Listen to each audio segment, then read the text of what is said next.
It's time to start your engines and be part of the conversation. You can always ask the experts, Raffi and Dan Rosenberg, because it's now time for Clutch Radio. You're muted. The show starts now. Where's the intro? You didn't see it? No. That's weird. It was running. I saw the countdown, but not the... I heard you talking during the intro. Well, no, there's no way. I just saw it. I heard the whole thing. The show starts now. I didn't even see that. Uh-oh, we might have a glitch. We could have a glitch. Did anyone else see the intro? I don't know if anybody's even logged in yet. I guess I'll look on Facebook real quick to see. I was distracted while the intro was going, looking at my jury summons. Oh, lucky you. Yes, lucky me. Oh dear. I have to check to make sure I'm not going to be out of town. But this is our civic duty. It is your civic duty. Yep. And if you're over 75, you don't have to go. I know. I'm getting there. Okay, well, welcome to the show. If the opening didn't happen, I apologize. I didn't see it. A little mumbling here, could barely hear it. No intro. That's so weird. The intro played here. It didn't play. It didn't broadcast. I can tell you that. How about now? It's time to start your engines and be part of the conversation. You can always ask the experts, Raffi and Dan Rosenberg, because it's now time for Clutch Radio. The show starts now. There's the intro. Yeah, now you're frozen. See, there's glitchy happening. Something's wrong with the Matrix today.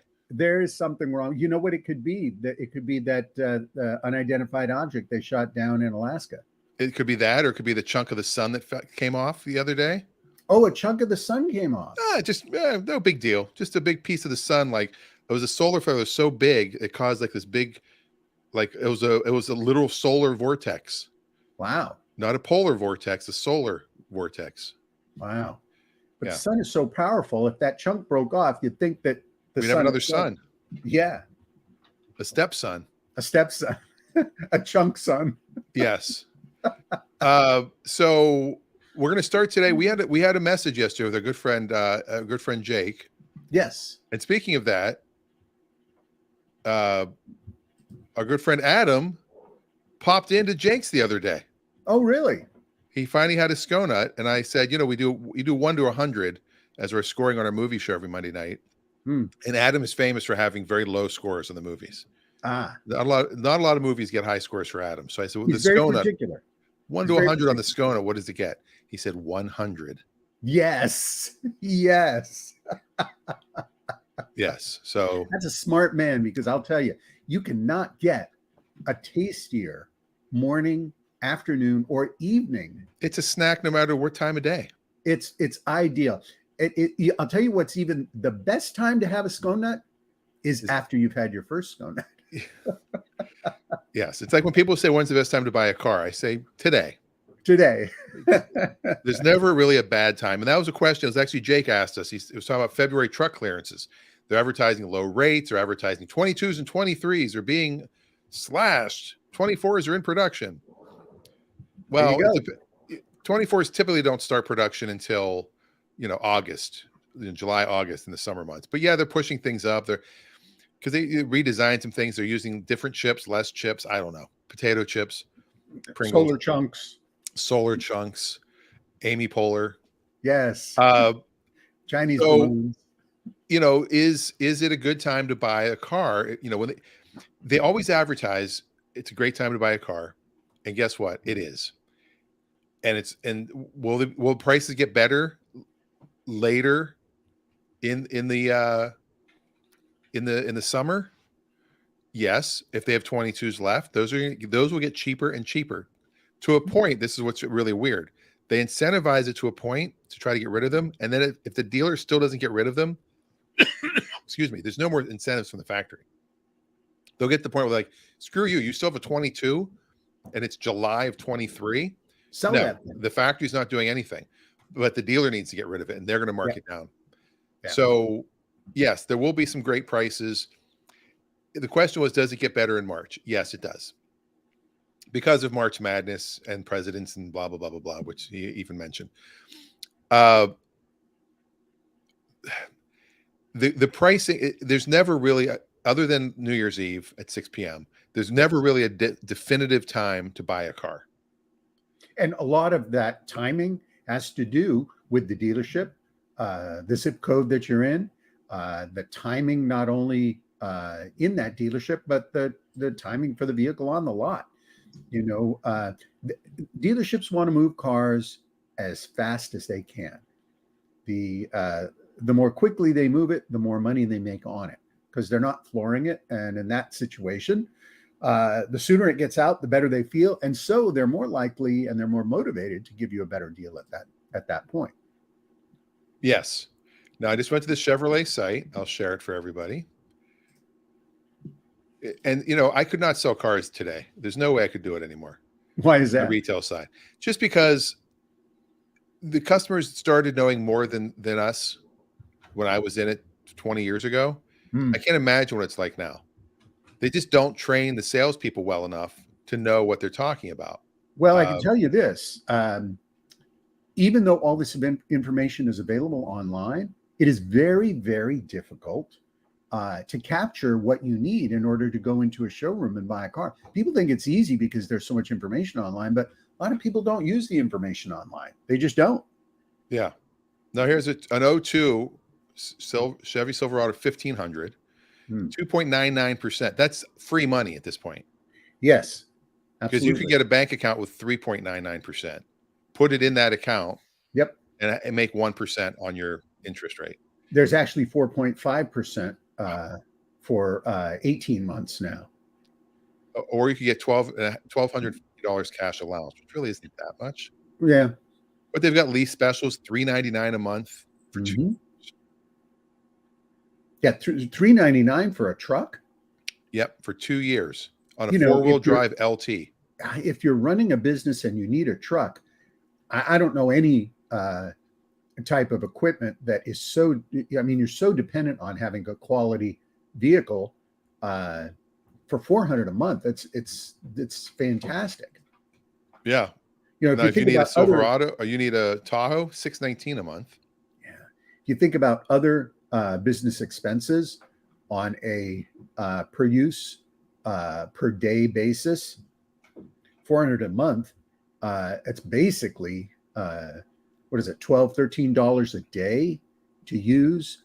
That's a salesman right there. It's only $12 a day. Come on, you're working 8 hours a day. It's a little over $1 an hour. That's right. It's nuts. A cup of coffee. You can't afford that. What are you doing standing on the showroom floor wearing shoes like that? Yeah. So yeah, I mean, when you consider against like if you had to lease computer equipment, which most businesses do, they don't buy it, or if you bought it and paid the payments for multiple computers and backup and support and all that stuff, you're going to be paying $1,500 to $2,000 a month. And vehicle like this, geez, that's actually pretty decent looking. That's the new Silverado, all electric.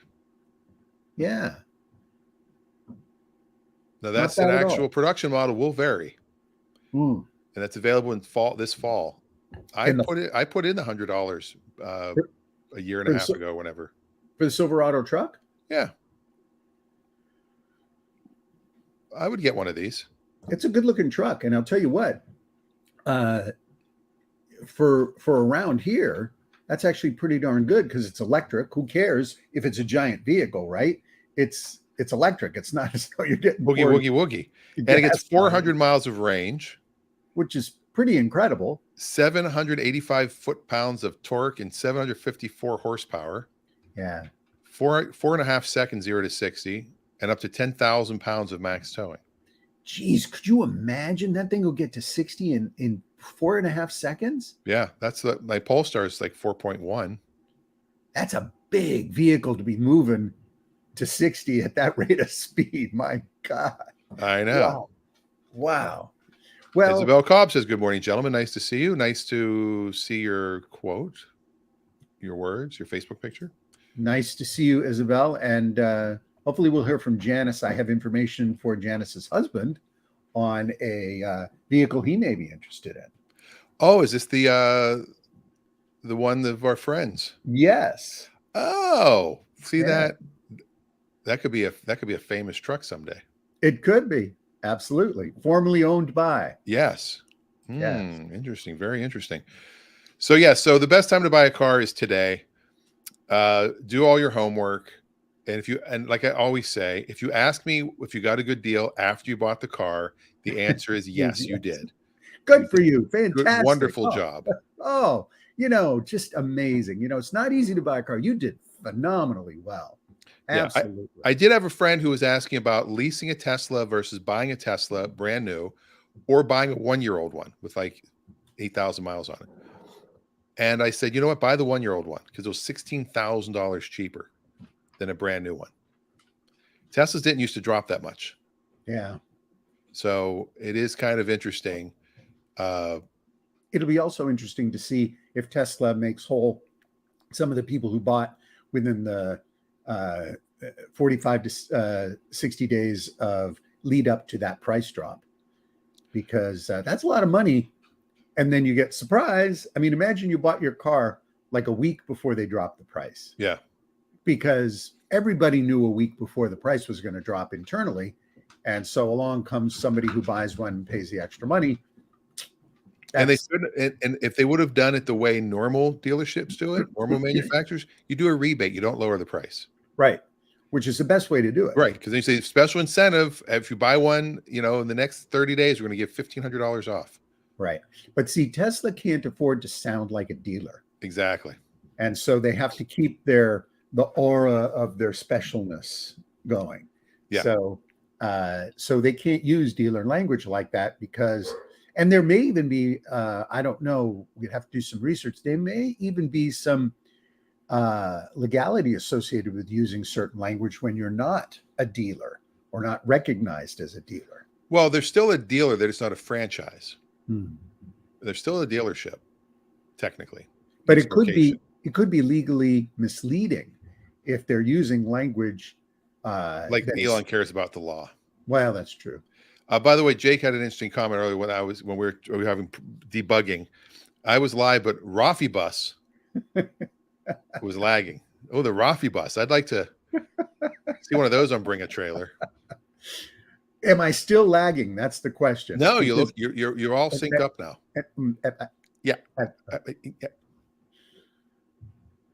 Yeah. Okay, that was fair. We have some different things. We have something we haven't done in a while, and this came up. Our good friend Ray Pepper, who's watching us in Maui. Ray's in Maui? He's in Maui right now. Wowie. Actually, he says he rented a 2021 Mercedes with 20,000 miles on it here in Maui from Sixt. It was a free upgrade. The POS is a broken sunroof. I can't shut it. Too noisy. Hate Mercedes and all sunroofs. Ah. But other than that, how's your trip? Yeah. But the reason he's in Maui is he sold his bus. Oh, he did? He sold his bus. And without giving exact numbers, I think he made about 10 times what he paid for it. Good for him. And that's paying for this trip to Maui. There you go. That's how you want to do it. Yeah. Good for him. That's great. Well, that bus was fantastic. Yeah. All right. Adam has a theory. There've always been these car manufacturers have had the technology to EVs, but have been sitting on it. And now because of public concern and the environment, now they want to cash in. Well, he's probably not far from the truth because General Motors has had electric vehicle technology for decades. Yeah. And not only just theoretical or prototypical, they had actually working electric vehicles in the 90s. Oh, the EV1. That's right. It was literally called the Electric Vehicle 1. It was the first one. Yeah. And but the only way you could get one was to lease it. Yep. And you had to turn it back in. Yeah, you had to turn it back in. And at that same time, there were other companies that were experimenting with electric vehicles. And so the real challenge with electric vehicles that has developed over the past decade is you can thank your laptop or your cell phone because the battery technology that was developed at a high rate of speed in order to meet the million unit per day requirement for cell phones, which was in 2017, 16, 17. It's now closer to 4 million a day to meet the requirements for a cell phone production. So that kind of volume is what made prices come down on lithium-based batteries. And so that made the financial model for lower volume production to be permissible in General Motors and Ford type scale. I think another thing that helped, we're dogging on, and the word dog will make sense in a few moments after I say this. We were dogging on Elon Musk, but he opened up all the patents to all the EV technology of Tesla and said, "Yeah, we're not going to sue anybody. All of our trademarks and patents, you can use any of it except the battery technology," because he wanted to provide the batteries. The most important thing that Tesla did was they popularized electric vehicles in the more luxury segment. And what that did was it made electric vehicles, it gave the cushion that companies needed to manufacture in lower volume at higher profit. Yes. A Tesla for $100,000, it doesn't cost $100,000 to make a Tesla. No. Now, as they lower the prices, it costs less to make a Tesla, but they try to make up in the volume. And 5-6 years ago, when Tesla was talking about the Model 3, the big challenge there was, can they make 300,000-400,000 units? That's an extremely difficult thing to do with an automobile. It's much harder if you're making spatulas, for example. Yeah. Or other less technical widgets, yes. But to make an automobile and 300,000 of them at the level that they're making, that's a pretty big accomplishment. Yes. And now the reason I was saying we're dogging him is Ray sold the bus to a doggy daycare. They load the dogs in and load them right out. They use there you go. The little back thing. I mean, that's genius. Yeah, that's a great use for that vehicle. And we have a special guest. We have Janice's husband. Robert says hi, all. Hello. Hello, Robert. Robert, I believe I will be in touch with you shortly because it looks as though we could possibly make a deal with the truck I was talking to you about. Oh, so you already talked to both parties. I have talked to both parties, and both parties are excited about the possibility. I have to convey a price to Robert, and if that is amenable to him, we are good to go. Good. That truck could have gone on Bring a Trailer, couldn't it? It absolutely could have, but Okay. At the time and the level of work that needed to be done to get it there is easier for me to arrange a private pass-through to a local person. And as it happens, Janice had contacted me, and so hopefully we'll go through with that. Awesome. Yeah. We have a segment we haven't done in a long time. Okay. Ray won a vehicle at the auction last week. Put a picture out, and a lot of the guys, there's a little thread that he has, a little a text chain, and it's a lot of car guys like, what the hell is that? So we thought, oh, this is good to stump Raffi. Okay. And I said, I predicted that we would stump you. Wow. Because it's not a post-war Italian car that I show a picture of a 1/4 inch of the wheel, and you go, oh, that's but designed by Sukibaba. It's not one of those. Sukibaba. Yeah, Sukibaba. That's a highfalutin car right there. All right, so we're gonna we haven't played this little opening in a long time. All right. And now it's time to stump Raffi. Okay. Are you ready? I'm ready. Let's see. Now, I covered the brand, although I don't know if it would even matter. Wow. Now it's a large SUV. Yes, it is. That's obvious. It's black. That's obvious. It was purchased at auction. It's at the Stokes auction now, so it is available Mm-hmm. for anybody interested in this vehicle. It cleaned up beautifully. Looks like a good vehicle. This is post detail. This is 2011, 12, Ray, you'll have to give the exact. I think it's a 9. 9. I Okay. could be wrong though. I think it's a 9. If I was going to guess, like if Ray was going to stump us and sent me this picture, it is a 2009. Okay. If I was going to guess, I would have gone. To me, it's got like some Ford look to it a little bit. This is the only year this car was produced. It has a Ford look to it, but it's not a Ford. It's definitely not a Ford. The side window character is it kicks up, and that tends to be more Mitsubishi.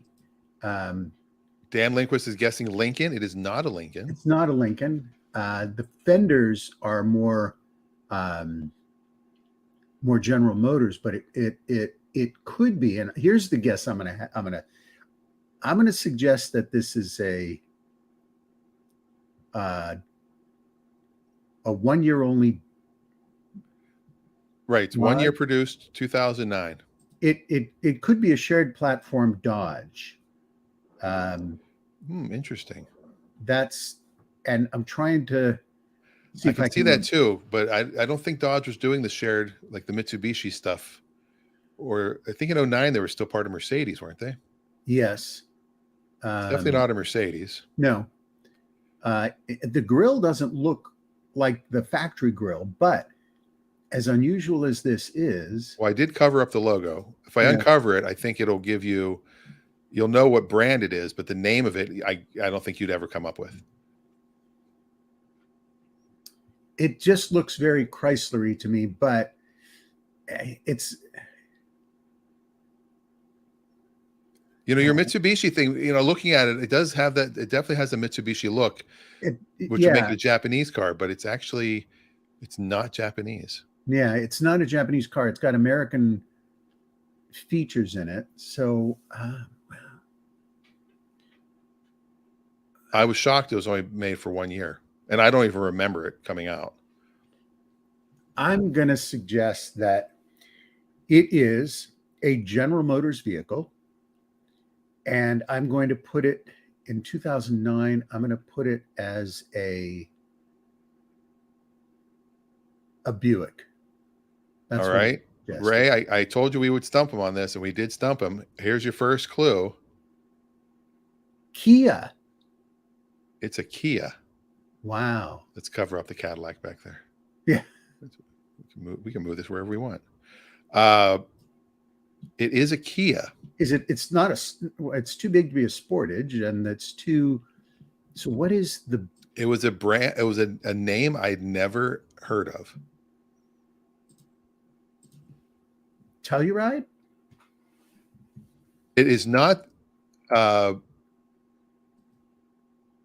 It is not the Telluride. That's the new one. This is probably the precursor to it. That's what I'm thinking based on the size. I'm trying to find the name. Ray, type the name in because I'm not seeing it.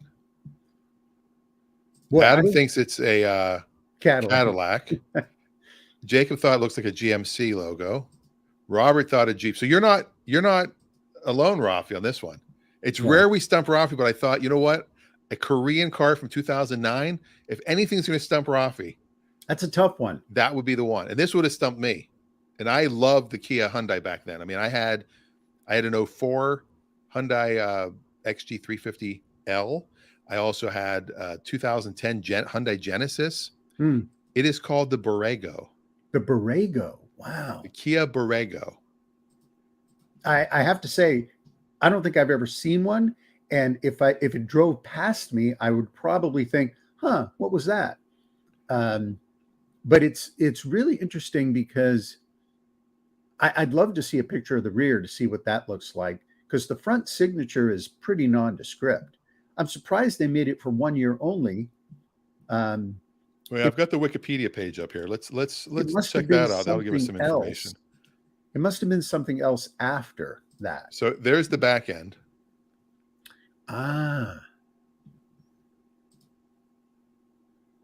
Wow. Now see, like that, it doesn't look nearly as good as the all black one. No. I can see why they decided not to make this anymore. That is not an attractive car. Yeah, that's not attractive at all. But the all black one actually looks pretty well done. So first generation was 2008. Was designed by Peter Schweier, former chief designer for Audi. Mm-hmm. Introduced at the 2008 North American Auto Show. Originally shown as a concept car under the Kia Mesa name. It went on hiatus in the 2010 year with no word of its return or cancellation, other than lower than expected sales. But then it got a facelift, and it was called the Mojave, but I don't think that was here. That was in Chile. Ah. And so the second facelift looks like it's what became the it's called the Masterpiece concept. Look at that. Oh. Well, that's Master something. And that's starting to look like the Telluride. Yes. It's getting in that range. So this probably was like the precursor. But literally, I mean, have you ever heard of them doing a car for a year? Well, and then just being up, we're out. They only imported it for 1 year to the United States. So it was only a 1 year North American offering. So after that, they continued to use the tooling, but they probably realized it. Yeah, that's unfortunate. Yeah, that's unfortunate. With the surfaces divided like that, it does not help the look of the vehicle. Ray bought the right one because even this one doesn't look that nice. No, it doesn't. The way the color and the cladding on his looks much better. And I see the grill on this one. That's more of a Kia type grill than the other one. The Ray's car's got a slightly different looking grill on it. Yeah, this is the one. This is the Mojave. This isn't the. Yeah. And then there's the North American one. Yeah. Yep. Not working. It's a little Aztec-y. Oh, it's not that ugly. That's true, but a little. Yeah. I would take an Aztec. Robert thought it looks a little Chryslerish. I mean, it definitely 1 year worldwide, single year import to the U.S. Yeah. Yeah. They had it in other countries because other countries don't have the taste that we have here. Yes. And what they need from the U.S. is volume. And one of the things that U.S. buyers do as well is they buy on payment. And that's a gold mine to car companies, as Dan well knows, on the back end with interest rates, because they'll sell a package at 6% and it costs them 4%. And if you're making 2 points on 30,000 cars worldwide in sales, that's a lot of money to put in your pocket just on points. Yeah. We've been talking about the profit from your sales and margin. Now, I'm checking out the Stokes site. Is it actually there already? How many miles on that car, Ray? Oh, yeah, that's a good question, too. Hey, I just found a car that I'm familiar with at the Stokes auction. Ah. I think this is it. Oh, my God, this is it. That's the car? No, do you remember that green Continental that was sitting at that house? Yes. It's at Stokes. Oh, they took it to Stokes. Yeah. Did they clean it up? No. Yeah, this is definitely it. Let's take a look at it. Look at this. Oh my goodness. Still has all the crap in the front seat. Hold on, really? Back. They didn't even tidy it up. They didn't even tidy it up. I'm surprised because Stokes has good detailers. You'd think they'd clean it up and detail it and make it a little prettier. It's only at $900 right now. They wanted $14,000 for this. It's not worth much more than that, because you'll put about $2,000 into that car just to make it. But they obviously got it running because Stokes would announce it doesn't run. 50,000 miles, collector plates, all has spark, but will not stay running. Yeah. It won't stay running because it probably needs the tank dropped. That needs to be cleaned out. All the fuel lines probably need to be cleaned and maybe even replaced. Certainly the soft lines. My guess is the carburetor needs to be rebuilt. There's all kinds of stuff that needs to be done to that car. It's not expensive, mind you. It's basic stuff. I mean, this is a tank. But you'll spend $2,000 very quickly on that. Do you have any pictures you want to show? Any pictures of it? Yeah. Aren't I showing it? No. Oh, that's so weird. I thought I was showing it. It says share. It says I'm sharing it. Now you are. Sorry. We're having glitches galore. Yeah. That was a Bond gal, wasn't that? Glitches galore, yes. Glitches galore. Hello, glitches galore. Yeah, there it is. It's a 73 Lincoln. I wonder if the other cars that they had there are showing up. It could be. Let's see. Yeah, we could. I could spend all day going through these Stokes auctions. We should go live at the Stokes auction one. Oh, they don't do live anymore. That's right. There's no reason to. They just do it all online now, right? But it looks like. Did Ray comment? No detailers at Stokes. You drop off is what they put there.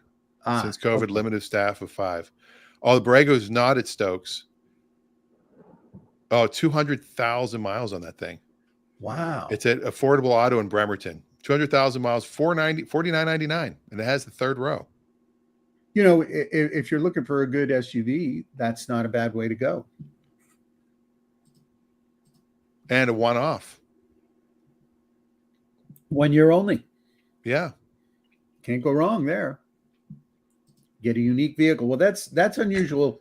I have to say, I was completely unaware of that vehicle. Well, there we go. I was unaware of. I mean, that's the thing is, it's not hard to stump somebody when you throw something that no one knew what it was. What astonishes me is that I never even heard of it.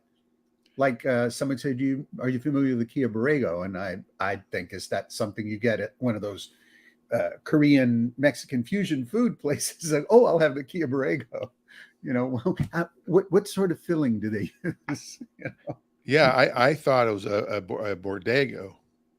Yeah. Bordello. Bordello, the Kia Bordello. Yeah, the Kia Bordello. That's.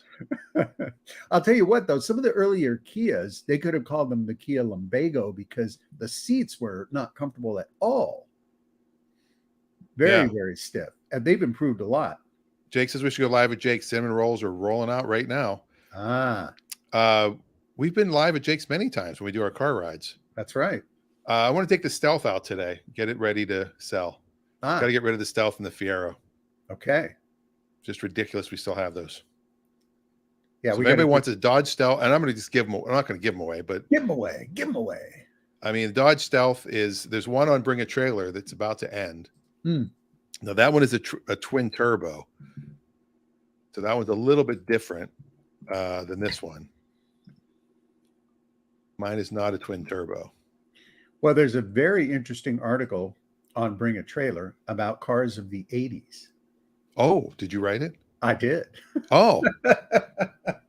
So if you're going to Bring a Trailer, you can certainly go through that. You'll have some fun looking at it. Cars of the 80s, I was going to mix it up a little bit for old school and just do an entire category of cars of the 80s and call on our listeners, viewers to put in their one of their most memorable car of the 80s with a little bit of recollection on that. And I'll start with one of mine, which was I had borrowed for the weekend. My friend had his 1986 or 87 Corvette. And I had just gotten out of school and I had the weekend. I had my members only jacket. I had my Donald Fagen, the Nightfly cassette tape in the cassette player. Wow. Yes, I think I did 2 spritzes of Paco Rabanne. And, and 2, wow. Yeah, and off I went. Back then I was sporting a little mustache. Mustache. So, yeah. So cars from the 80s, really interesting. Well, I mean, I currently have a 79, an 84, an 85, and a 91. Yeah. And a sitcom where I have a waterbed. Rick Springfield is my dad. and I drive a 79. So I might have something with the 80s and a song from Donnie Iris from the 80s. I mean, I think I have something with the 80s that I just love. Was that Donnie Iris's only hit? No, that was actually not even his highest hit. Really? His first big hit was called The Rapper with a band called the Jaggers in 1970. Yes. Yeah. I remember that. And then after Wild Cherry had a huge hit with Play That Funky Music, White Boy, he became their lead singer for a little while. Oh, I didn't know that. And then he went off and started Donnie Iris and the Cruisers. And he had Aaliyah, he had Love Is Like a Rock. I think he's had 7 or 8 top 40 hits. Wow. And he got sued for Aaliyah. Why is that? Because some guy in Michigan who wrote a song who had the term "Here we go again" in the words, accused them of stealing the lyrics from him. And he spent all the money he made on Aaliyah to defend himself. Wow. And won. Oh, he did win. The jury was like, there's no way he ever had access to this song. And so, sorry. And I would think, when you lose, you have to pay. Yeah, typically, if you lose in a suit like that, the loser pays the legal bills of the winner. Just expert witnesses and all these other crazy things. Yeah. And when I go back to Pittsburgh to do a screening of the sitcom, he's actually doing an 80th birthday concert. Oh, he turns 80 this year. Wow. I went to high school with his daughter, Erin. Is he still performing? Yeah, he's doing an 80th birthday concert. Wow. He'll be performing live with his original band. And I have tickets for it now. I just grabbed tickets the other day. Car commercials have often used music from many well-known bands. And for years, the Beatles refused all inquiries for their music until their catalog was sold. And now, of course, that the catalog belongs to I believe it's still mixed. I don't think McCartney was able to buy it all back, but we've since heard other commercial uses of Beatles tunes. But many bands have sold out and allowed their music to be used. Well, you know what? In today's day and age, I mean, it was why am I forgetting his name? One word name guy, Moby. Yeah. Moby did an entire album, and it was basically, these are just songs I'm writing that are going to be licensed. Oh, it was like it might have been called Sellout. That might have been the name of the album. I'm not really sure. And did they all get used? And yeah, every one of the songs. I mean, all of his songs. I'd play some of them now if we didn't get dinged with copyright notices. Yes. But there's one called Porcelain, and we played it when I was had my radio show in New Orleans in '99 and 2000, and the opening of it just sounds like it needs the voiceover guy from the movies, because just the way it plays, like, in a world, in a place, there's a man and a girl and a guy and some stuff, and I just love that song. And then I'd see it in commercials all the time. It's I think he's done a lot of movie music since then. His career has been. So here's the thing I just found on Hub Pages about Beatles songs. Obtaining the rights to a Beatles song, even if the song is a cover and not by the Beatles, is expensive. Yeah. In the recent movie Yesterday, where some 17 Beatles songs were used in cover recordings, the cost was $10 million. Yeah. Before they even filmed the thing. Ford Mercury used Ticket to Ride in their car ads, and Nike went all out in the 80s to advertise the Air Jordan using Revolution. Paid $500,000 alone. Yeah. Well, and Michael Jackson received $250 because he owned the rights at that time. Yeah. Yeah. He owned the entire Beatles catalog. Yeah. I think.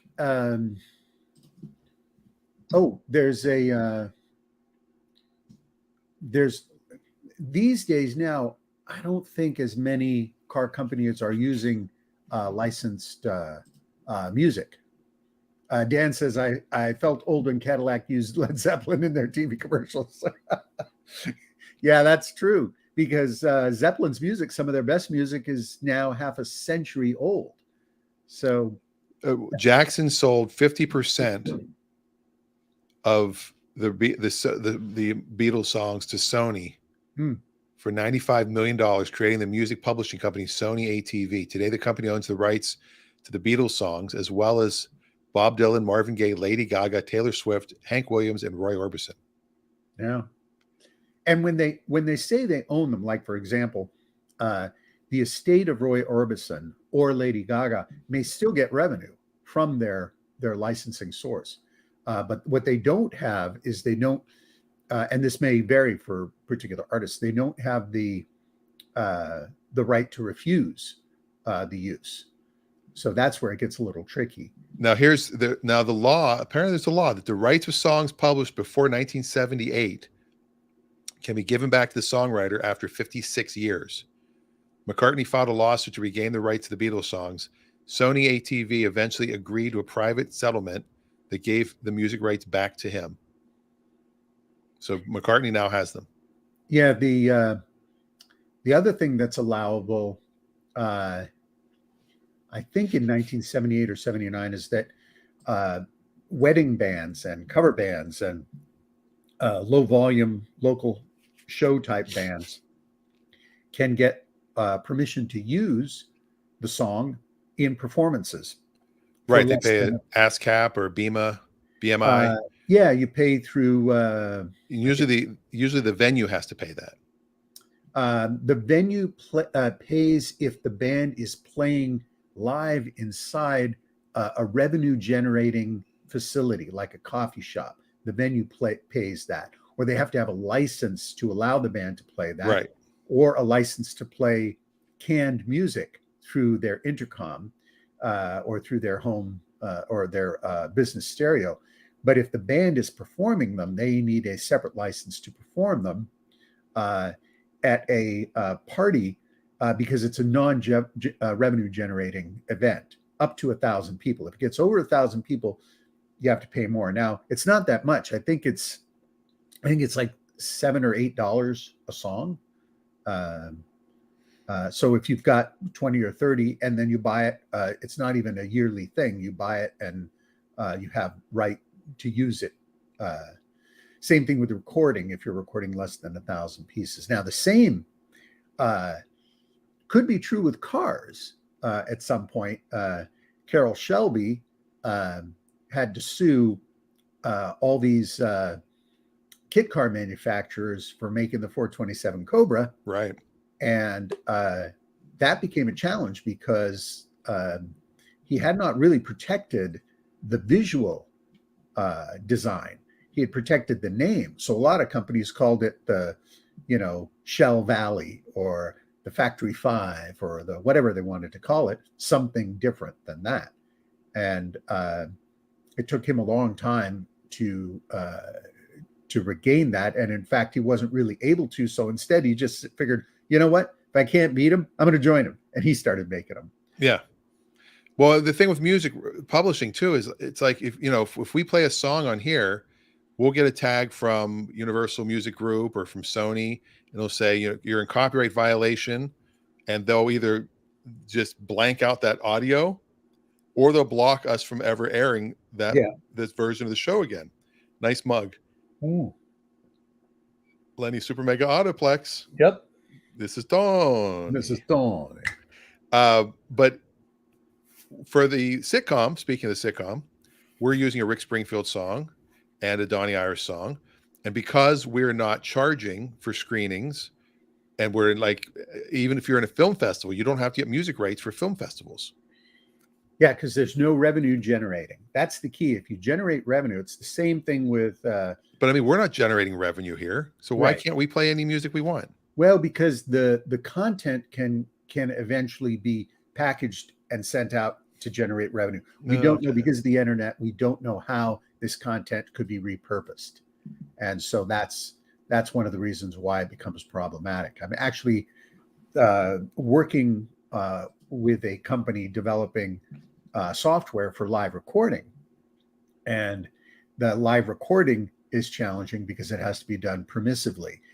People who have their cell phones and record during concerts, the quality of the recording is so poor that nobody worries that it's going to be sold.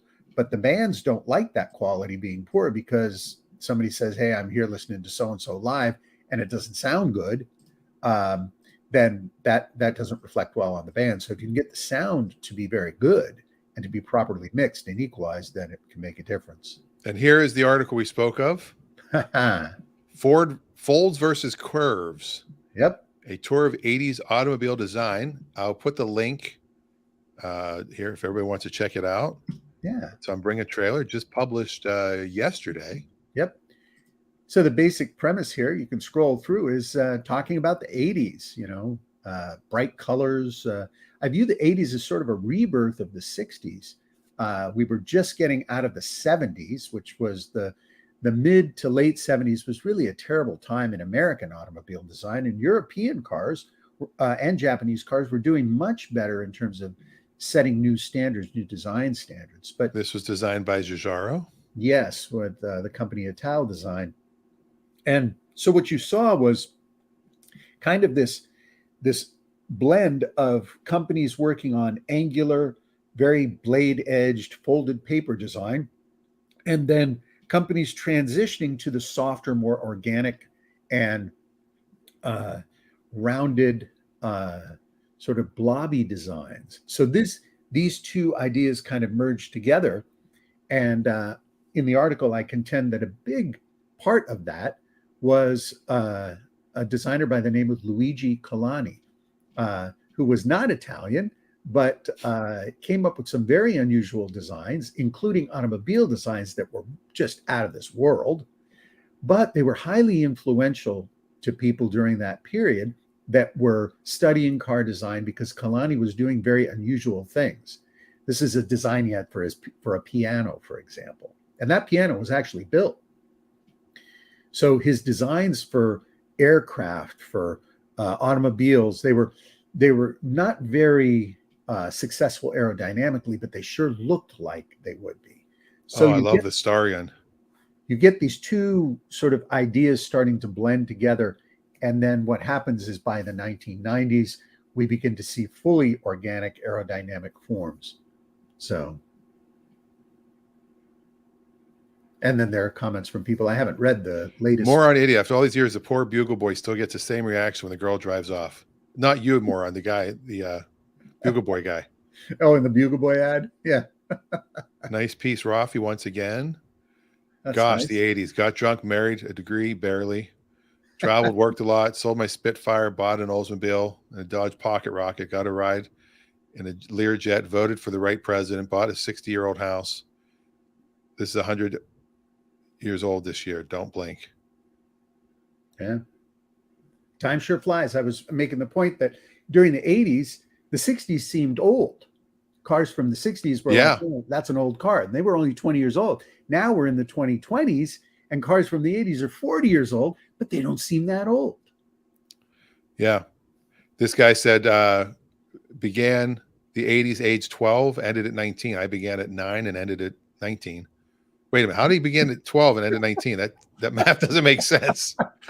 There was only 7 years for him. Maybe he slept through 3 of them. Because I mean, I was 19 in 89, and I turned 10 in 80, but I started the 80s when I was 9. In 89, I was working in LA. 89, I was 27. I had an apartment. I lived on my like a walking distance from the design studio where I worked, and it was a great time. It's a fantastic time. Lots going on. Really sort of beginning to do a lot of design work. I was working with Toyota. I was working with Avcon Industries doing aero trim components for General Motors cars. I'd gotten a contract with Subaru. I was doing work with them. Worked with another designer on a special project for Rolls-Royce, which ended up being the Azure show car. All kinds of different things during that time period, including working in the Toyota's division in Southern California on the then new Lexus design. Now, why did you not put a DeLorean in that article or a Fiero? I could have. I mean, I could have mean, put lots of other cars in I there. know. There's lots of cars but I like to leave it open a little bit so that people can jump in and say, "Hey, you forgot about this." Or, That's "You know, true. what about that?" And they can. Then it sort of fills up the community conversation a little bit more. All right. And so I guess we haven't really done old school yet, technically. I feel we've been talking about old cars. We haven't, but we can certainly go old school now. I'm ready. All right, here we go.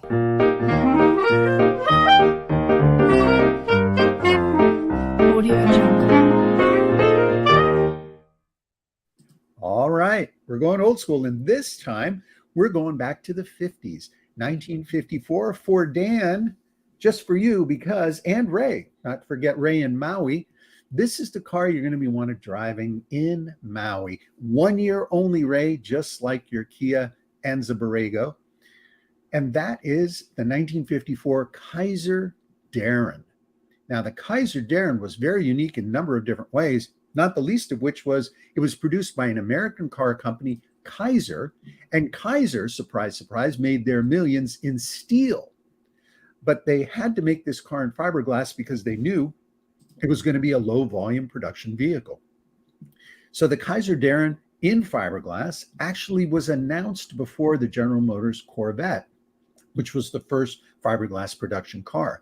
But here, the design was done by Howard Dutch Darren, and Dutch Darren was very well known for his coach-built cars pre-war.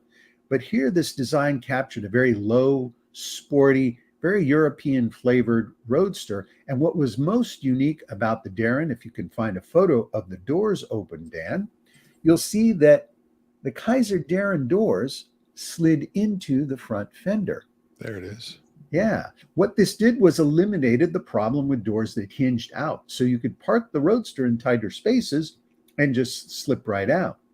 Now, Why has no one ever done that since? well, there's some structural challenges associated with it. Doors hinging off of a corner hub, they don't need a lot of space to park inside the front fender. Now, BMW built a car where the door slides down into the rocker section. The Z1, I believe, is what it was called. But there have been experiments, a lot of experiments in door architecture. But what you need with a front sliding door is you need a long wheelbase and a long hood. And most cars these days with that kind of architecture, it's very difficult to slide. Now, we, of course, have seen sliding doors on minivans for generations, many, many years, 30, maybe even 40 years now, we've had sliding doors on minivans. But the Darren was the first to do it in a production car. Now, calling the Darren a production car is a stretch because I believe they only made about 300 of them. Wow. So there weren't many built. Now, it had a Kaiser engine, which was, to say mild in terms of power and performance. You could get a supercharger for it and it would pick up the acceleration a little bit. But for the most part, these were really boulevard ears. You'd get inside, you'd cruise them up and down the highway. Wealthy people loved them. Hollywood people loved them because really there was nothing like it in an American car at that time. The top had 3 positions. You could close it completely. You could open it halfway, or you could pull it all the way down and park it underneath in the back of the seats. They came in very few colors, and they were, again, not very successful in terms of sales. So what happened was Darren ended up buying the leftover production and produced them himself out of a dealership, a Hollywood dealership, and he instead installed Cadillac V8 engines. So you can find a Cadillac powered Darren. It's quite rare and much better performer. I owned number 247 in production. Not 147. Interesting. Yeah, 247. And mine had an Oldsmobile Nailhead engine, V8 engine, with a 4-speed, 4-on-the-floor manual transmission. And boy, that thing got up and went, that's for sure, because it was a fairly lightweight car. No glass, no rear glass, just a windscreen. not very much trim, and of course, a lightweight fiberglass body. So that's the 1954 Kaiser Darren. If you're looking to buy one today that's fully restored, you'll spend about $100,000 for a good one, maybe even a little bit more. If you're looking for one that needs to be restored, expect to pay between $30,000 and $40,000 for one. But I recommend you buy the restored one because given the cost of restoration these days, you're much better off spending the money on a car that is complete and well restored. Now, is there one on Bring a Trailer right now? I believe there may be. There is one. There's a yellow one, and whenever they come up for sale, I try to look at what the number is because I imagine, was that my car? What's the number here? 1297. 297. Okay. So, and this is probably going to sell for about 100K. It's in the mid 70s now. Looks like a very nicely restored car. This is a yellow on yellow car, which is actually one of the more rare colors. White was the most common one. They did a black one, but it wasn't typical production. And one of the most beautiful things on the Kaiser Darren is the hardtop. And the hardtop is very rare. They didn't make that many. It was an option, but it's got to be one of the most beautiful tops on a roadster that you'll ever see. It's a good looking car, don't you think, Dan? It absolutely is. And I like the fact that they did an engine switch midway through, just like Bewitched. They switched Darrens. They switched Darrens. So there you go. That's the Kaiser Darren. Good looking car. Easy to maintain. If you bought one that was fully restored and you wanted to have fun driving it around, it's not a hard car to maintain. Brakes are very basic. Drivetrain is very simple. Transmissions are very basic. The engine is similar to the engine that you'd find in a Jeep from that same era. Now, to me, this is interesting because you see these on the sides of cars sometimes. Yes. But this is actually functional. Yes, these are called Landau irons. And a Landau top is the type of top that could be dropped down but held in secondary position, and the iron on the side held it rigid in that position. So the Landau irons create that little S shape. This is the really very basic front grille. A lot of people, little problem with the chrome there on the bumper. Ooh. Yeah. May not hit 100 now. May not. These, for many years, the Kaiser emblems were hard to find. There's a company that manufactures them now. So I could have sent you this picture and you would have been like, oh, it's a Chrysler Darren or a Kaiser Darren. Yes. You would have got it right away. But a great looking car. Beautiful little details. Rare. And American people, when they see these cars, they tend to think, oh, what kind of, is that a European car?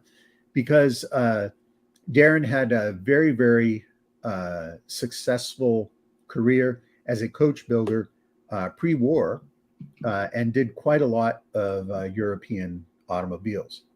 Dutch Darren, incidentally, lived in Santa Monica, in the Santa Monica Canyon. And I discovered him one day as a kid on my bicycle, riding by his house and looking down the driveway and seeing clay models in his garage that he was working on. And he saw that I was sort of looking in and curious, and he motioned for me to come take a look. And I walked my bike down the driveway, and it was the first time I'd ever seen anybody making clay models of cars for the future. And somewhere I've got in a book, I've got a signed 8.5 by 11 photo of him with Walter Pidgeon, the actor at the time. And Darren is delivering Kaiser Darren to him that he bought from his Hollywood showroom. Wow. Well, there you go. Another amazing Raffi going old school on us. I was not even familiar. Yeah. And it's crazy that you picked a 1-year car and the Kia Bodega. That's right. Whatever the hell it's called. Yes. And here we are. We're an hour in. Are we? Wow. How does that an happen? hour on the nose? I know. Fun. Yeah. Let's see if we missed any comments while we were discussing. Janice is way to see my Calamity J. Unrelated note, Costco is a zoo currently. Yes, Adam, it's Saturday morning. What would you expect going Every to Costco is a zoo. Everybody is there trying to buy Valentine's Day stuff. You know, oh my God, that's right. Costco, Valentine's Day is coming up. Costco's where you get quality Valentine products. Don't do it. And are you going to go see Michael J. Fox at Comic-Con? I think he's at the Comic-Con in Portland, not at the one in Seattle. Ah, boy, Yeah, he's, you know, I had a ticket for the 2020 Comic-Con. I had 2 tickets for my son and I got the gold circle, whatever it is. It was like second row I didn't pay for the meet and greet. Oh no, I think the meet and greet was included. You get a picture with the 4 of them. It was Michael J. Fox, Leah Thompson, Christopher Lloyd, and Tom Wilson. So you have Biff, Doc, Marty, and Lorraine. And they canceled it, of course, because of COVID. Yeah. And that's when I knew COVID was serious, when they canceled the Nerd Fest. Yeah. No offense to nerds. Yeah. I love them. I'm one of them. I was going to say, aren't we kind of? Yeah. When we have the It's a Lot booth at Comic-Con in a few years, and people can come see Tony. Come see Tony. Tony signed for you. No problem. Yes. I signed your cup. I signed your mug. I signed your license plate. Whatever. It's okay. It's okay. All right. Well, that's the show. I mean, it went by so quickly. Sure did. Have a great Saturday afternoon. The Monday show for the Eridan Film Festival is the Steven Spielberg classic, Jaws. Jaws, which is the ideal romance movie. Oh, if you're going to have a Valentine's Day movie, yes. Absolutely. I mean, think about it. Big scare and no, that's okay. I'll take. Oh, it's all right. It's okay. Janice wants me to send her a mug. She doesn't realize how rare those mugs are. Those mugs are very rare. I mean, literally, I think there were 10 made. So don't forget Valentine's Day on Tuesday. Buy something nice, do something nice, get a card, say something nice, anything. Yes, and that's it. All right. Let's see if our ending will play. I mean, the opening didn't play. I have to go back and watch the video because it played for me. That's what was so weird. And I hear you talking. I'm like, how's he talking? And I was still muted, but you weren't. I'm like, how? There's a weird glitch happening with the StreamYard software. It's all that highfalutin technology. It's hoity-toity. It's hoity-toity. All right, everybody. Have a good Saturday. See ya.